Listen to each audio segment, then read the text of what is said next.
नमस्कार साथियों, स्वागत है आप सभी का एक बार फिर से पीएस स्टडीज़ में। आज मैं विद्युत विभाग से रिलेटेड जूनियर अकाउंटेंट की जो भर्ती आई है उससे रिलेटेड वीडियो बना रहा हूँ। उसके बारे में जानकारी दूंगा, जो अपने इसमें डिस्कस करेंगे। पिछली जो कट ऑफ गई थी और जो नेगेटिव मार्किंग है इसके अंदर, उसके बारे में भी डिस्कस करेंगे। तो चलिए इस वीडियो को शुरू करते हैं। तो इस वीडियो में मैं आपको सबसे पहले ही बताना चाहूँगा कि इसके अंदर क्वालिफ़िकेशन क्या है। हालांकि ये वीडियो मैंने क्वालिफ़िकेशन के लिए नहीं बनाई है, बट मैं फिर भी, जो कभी काफ़ी लोगों को डाउट रहता है इसके अंदर, तो शुरुआत में पहले क्वालिफ़िकेशन का बताना चाहता हूँ। तो क्वालिफ़िकेशन मैं आपको इसमें बता दूँ। बेसिकली इसके अंदर क्या है, अपने बीकॉम पास अगर आप हो तो आप अप्लाई कर सकते हो, बीकॉम पास हो। और अगर आपने बीबीए की है तो भी आप इसमें अप्लाई कर सकते हो। और अगर आपने एमकॉम किया है तो, क्योंकि आपने ये तो सीधी सी बात है, अगर बीकॉम करी होगी तो एमकॉम तो करी होगी, तो इसलिए वो उसमें भी आप अप्लाई कर सकते हो। और तीसरी चीज़ ये है कि आप, अगर आपने इसके अंदर सीए इंटर किया है, सी इंटर मीन्स आईपीसीसी आपने अगर कर रखी है तो भी आप इसमें अप्लाई कर सकते हो। मतलब इंटरमीडिएट कोर्स आपने आईपीसीसी का कर रखा है तो भी अप्लाई कर सकते हैं। और अगर आपने आईसीएडब्ल्यू आई किया आपने कॉस्ट अकाउंटेंट का कोर्स, और आपने इंटरमीडिएट पास कर लिया उसका, तो भी आप इसमें अप्लाई कर सकते हैं। तो इसके अंदर ये मैं आपको क्वालिफिकेशन बेसिकली ये बताना चाह रहा था। और इसमें जस्ट पास मांगा, ऐसे कोई क्राइटेरिया नहीं मांगा कि मतलब आपको इतने परसेंटेज चाहिए या कुछ, आपको ऐसा कुछ चाहिए। तो इसके अंदर ऐसा कुछ नहीं मांगा गया। सिर्फ इसके अंदर आपको ये है कि भाई पास पास हो आप तो आप कर सकते हो।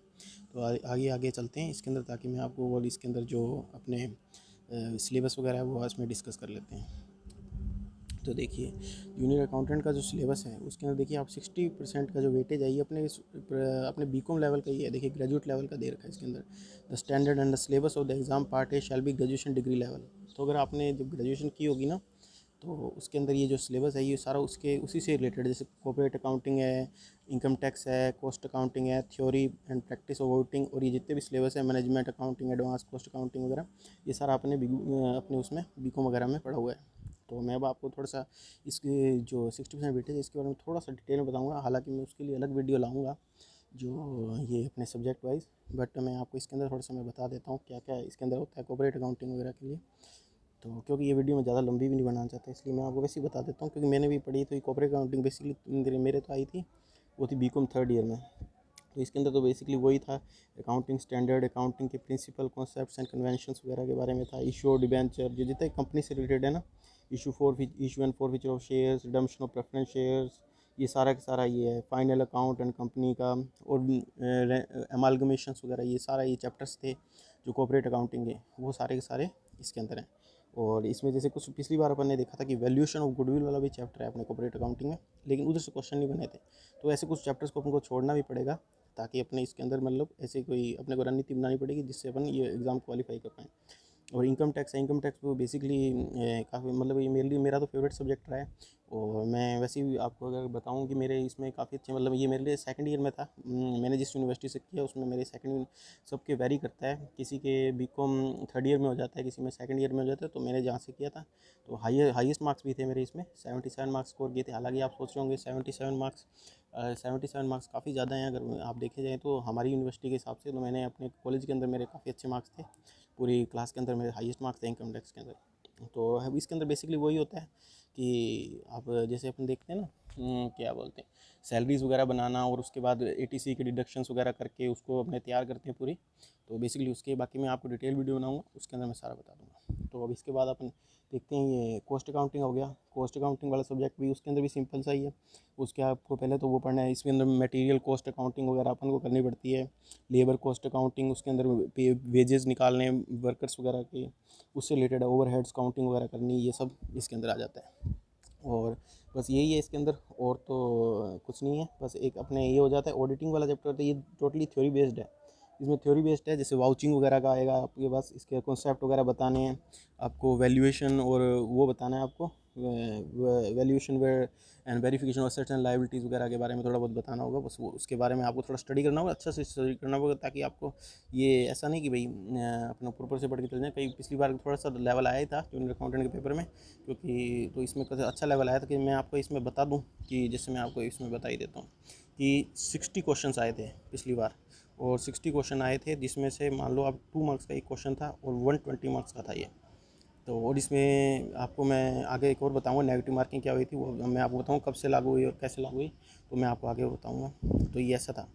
और तो ये था इसके ऊपर इसके अंदर जो है। और बाकी अकाउंटिंग स्टैंडर्ड्स वगैरह आप पढ़ लेना, पिछली बार क्वेश्चन भी आया था अकाउंटिंग स्टैंडर्ड से 20 तक अकाउंटिंग स्टैंडर्ड जो इक्विटी शेयर वगैरह का था, वो आपने बेसिकली अगर पढ़ा होगा तो आप वो कर लोगे, अगर इस थोड़ी बहुत आपको ये पढ़ना ही पड़ेगा।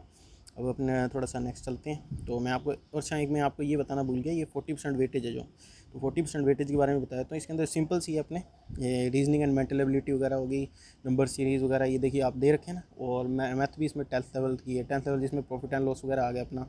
और ये एवरेज परसेंटेज ये सब SICI ये आ गया, और मैंसुरेशन वगैरह जो भी है 10th लेवल तक के, वो ज़्यादा टफ नहीं रहता है। और इस बार राजस्थान का भी थोड़ा ऐड किया है इन्होंने, तो आप देख लीजिए सिलेबस है। और बाकी इसमें कुछ है नहीं ज़्यादा, हिंदी इंग्लिश वगैरह में ज़्यादा टफ मेरे हिसाब से रहने वाला, क्योंकि बेसिक इनका फोकस उसमें ही रहेगा। 60% वेटेज है ये, तो मतलब थोड़ा लेवल तो रहेगा, क्योंकि ग्रेजुएशन बेस पे वैकेंसी है, थोड़ा तो रखेंगे, बट वो मेन फोकस इनका उसी पे ही रहेगा, अपने क्या बोलते हैं जो सब्जेक्ट वाला है 60% जिसका अपना रेशियो है। तो इसके अंदर मैं बस इसमें यही सिलेबस है, हिंदी इंग्लिश वगैरह भी इंक्लूड कर दी गई है। और बस ये अब मैं आपको थोड़ा सा नेगेटिव मार्किंग वगैरह के लिए बता देता हूँ। तो एक सेकेंड आप वेट करिए। देखिए जो नेगेटिव मार्किंग थी वो 2012 में नहीं थी नेगेटिव मार्किंग। जो नेगेटिव मार्किंग अपनी स्टार्ट हुई है ना, वो 2018 के एग्ज़ाम से स्टार्ट हुई है, उससे पहले नेगेटिव मार्किंग नहीं थी पूरे एग्ज़ाम में। 2018 में वो भी थी 1/4। अब आप सोच लीजिए 1/4। और अब मान लीजिए 60 क्वेश्चन थे जैसे पार्ट ए में, तो 60 × 2 120 मार्क्स का हो गया। तो 120 मार्क्स हो गया, उसका आप मान लीजिए 2 मार्क्स का 1/4 मतलब 0.50 नेगेटिव थी। और ये अपने फर्स्ट पार्ट के अंदर, ठीक है, क्योंकि 1 मार्क्स का था। और मैं आपको एक और चीज़ इसमें बताना चाहूँगा कि जो सेकंड पार्ट है उसके अंदर 80 क्वेश्चंस आए थे पिछली बार, और एक जो 1 क्वेश्चन है ना वो 1 मार्क्स का ही था। तो मान लीजिए आप अगर इसमें 1/4 करेंगे ना, तो इसका 0.25 नेगेटिव। तो आप देख लीजिए आप में इसमें काफ़ी फ़र्क है, मतलब पिछली बार में और सेकंड वाले में और फर्स्ट वाले में काफ़ी फ़र्क है। उसमें 2 मार्क्स का एक क्वेश्चन है, और इसमें देखिए तो इसमें बेसिकली वही है कि भाई सेकंड वाला जो है वो इसलिए बनाया गया कि भाई बच्चा क्वालिफाई कर पाए, ज़्यादा टफ लेवल नहीं दिया जाएगा उसके अंदर, मतलब नॉर्मल लेवल जो आता है बस, वो ज़्यादा जो ग्रेजुएशन बेस्ड के लेवल से थोड़ा सा नीचे रखेंगे, क्योंकि बेसिकली फोकस इनका उसी भी रहेगा अकाउंटिंग वगैरह पे।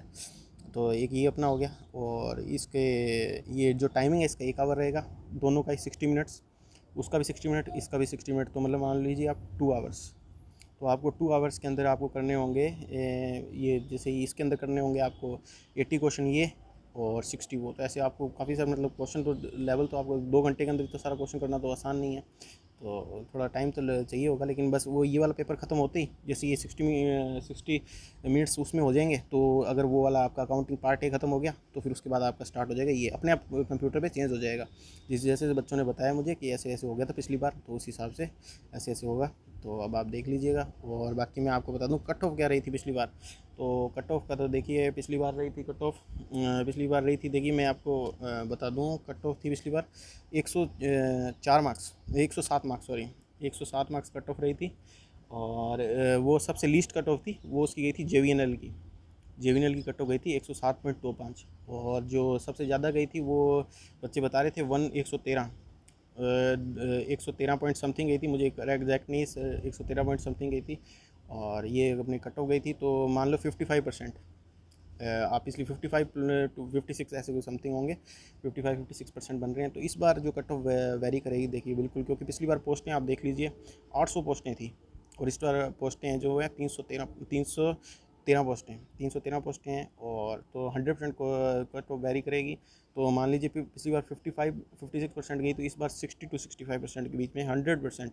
आपको कोई भी कह दे कि इससे कम जाएगी तो आप ये मत मानिएगा, क्योंकि इससे कम जाने का चांस ही नहीं, क्योंकि इस पर अपनी वैकेंसी इतनी कम हुई हैं, और दूसरा जो अपना कंपटीशन भी बहुत बड़ा है, तो उस हिसाब से इतनी 60 to 65 वेरी करेगी ये कट ऑफ। तो ये मेरा पूरा एनालिसिस था जूनियर अकाउंटेंट के लिए। तो अगर आपको ये अच्छा लगा तो आप इसको लाइक ज़रूर करिएगा और शेयर ज़रूर करिएगा, ताकि मुझे भी इसमें प्रोत्साहन मिले और मैं ऐसी वीडियोज़ लाता रहूँ। तो इस वीडियो में बस इतना ही, धन्यवाद।